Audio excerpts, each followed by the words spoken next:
Hello everyone, how are you doing? This is MD Tech here for another quick tutorial. In today's tutorial, I'm going to show you how to copy and paste on Google Spreadsheets. So this should hopefully be a pretty straightforward process, guys. And without further ado, let's go ahead and jump straight into it. So all you have to do is select whatever item or media you want to copy. Just select it, and then you can select the Edit tab at the top and select Copy, or you can tap the Control and C key combinations, and then go wherever you want to paste it to, and you can right-click and paste, or you can tap Control V on your keyboard, or you can select the Edit tab again and just select Paste from there, and that's pretty much it.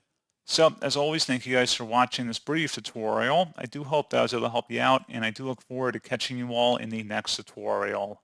Goodbye.